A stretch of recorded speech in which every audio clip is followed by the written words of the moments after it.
ಪ್ರೀತಿಯ ಪೋಷಕರಿಗೆ ಮತ್ತು ವಿದ್ಯಾರ್ಥಿಗಳಿಗೆ ನಮಸ್ಕಾರ. ಇಲ್ಲಿ ಕೊಟ್ಟಿರ್ತಕ್ಕಂಥ ಬಣ್ಣ ಬಣ್ಣದ ಫ್ಲ್ಯಾಶ್ ಕಾರ್ಡ್ ಅಕ್ಷರಗಳಲ್ಲಿ ನಾವು ಸರಿಯಾಗಿ ಜೋಡಿಸಿ ಪದವನ್ನು ರಚಿಸಬೇಕು. ನೋಡಿ, ಉದಾಹರಣೆಗೆ 3 ಅಕ್ಷರದ ಪದ, ಇಲ್ಲಿ 4 ಅಕ್ಷರದ ಪದವನ್ನು ನಾವು ನೋಡ್ತಾ ಇದ್ದೀವಿ. ಮೊದಲನೇದಾಗಿ 3 ಅಕ್ಷರದ ಪದ ನೋಡೋಣ.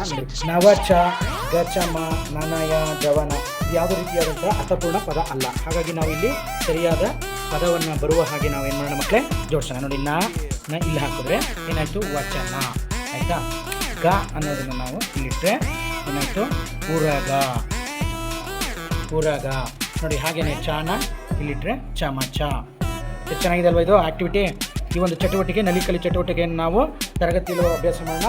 ಸಮಯ ಇದ್ದರೆ, ವಸ್ತುಗಳಿದ್ದರೆ, ಕಲರ್ ಚಾರ್ಟ್ ಪೇಪರ್ ಇದ್ದರೆ ಈ ಥರ ಮನೇಲೂ ಕೂಡ ಬರ್ಕೊಂಡು ನೀವು ಅಭ್ಯಾಸವನ್ನು ಮಾಡ್ಬೋದು. ನ ಕಣ್ಣು. ನೋಡಿ, ಜ ವ ನ ಇದು ಅರ್ಥಪೂರ್ಣವಾದ ಪದವನ್ನು ಮಾಡ್ತಾ ಇದ್ದೀವಿ. ನೋಡಿ, ಏನಾಯ್ತು ಈಗ, ವ ನ ಜ. ಈಗ ಓದೋಣ. ವಚನ, ಪೂರಗ, ಚಮಚ, ನಯನ, ವನಗ. ಅದೇ ರೀತಿ ಬ ಸ ವ. ಅದೇ ರೀತಿ ಸ ಪಕ್ಕದಲ್ಲಿ ಜೋಡಿಸಿದ್ರೆ ಅ ರ ಸ. ಅದೇ ರೀತಿ ರದಸ ಅಂತ ಇದೆ, ತಪ್ಪಿದೆ, ಇದನ್ನು ನಾವು ಪಕ್ಕಕ್ಕೆ ಹಾಕಬೇಕು. ದ ಸ ರ. ನೋಡಿ, ಅಕ್ಷರಗಳನ್ನು ಸರಿಯಾಗಿ ಜೋಡಿಸಿ ಪದವನ್ನು ರಚಿಸುವಂತಹ ಕ್ರಮ. ರ ನ ಗ ಅಂತ ಇದೆ. ಸರಿಯಾದ ಪದ ನ ಗ ರ. ಏನಾಯಿತು, ನಗರ. ನೋಡಿ, ಈಗ ಅಕ್ಷರಗಳು 4 ಅಕ್ಷರಗಳನ್ನು ಸೇರಿಸಿ ಪದ ಮಾಡ್ತಾ ಇದೀವಿ. ನೋಡೋಣ. ಅಸವರ, ಇದು ಸರಿ ಬರಲ್ಲ. ಅವಸರ. ನೋಡಿ, ಸ ಈ ಕಡೆ ಬರಬೇಕು, ರ ಈ ಕಡೆ ಬರಬೇಕು. ನೋಡಿ, ಏನಾಯಿತು, ಅವಸರ.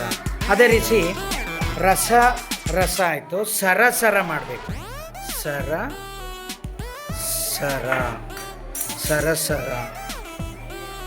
ಅದೇ ರೀತಿ ಗರಗಸ ಬರಬೇಕಿಲ್ಲಿ ಕೊನೆಯದು. ರಗ ಸಗ ಅಂತ ಇದೆ. ಗ ರ ಗ ಸ. ಎಷ್ಟು ಚಂದ ಇದೆಯಲ್ಲ ಮಕ್ಕಳೇ. ಅವಸರ, ಸರ, ಗರ ಗಸ. ಈ ಥರ ಮನೆಯಲ್ಲೂ ಕೂಡ ಬಣ್ಣ ಬಣ್ಣದ ಚಾರ್ಟ್ ಪೇಪರ್ನ ಕತ್ತರಿಸಿ ನೀವು ಜೋಡಿಸಿ ಪದಗಳನ್ನಾಗಿ ಮಾಡ್ಬೋದು.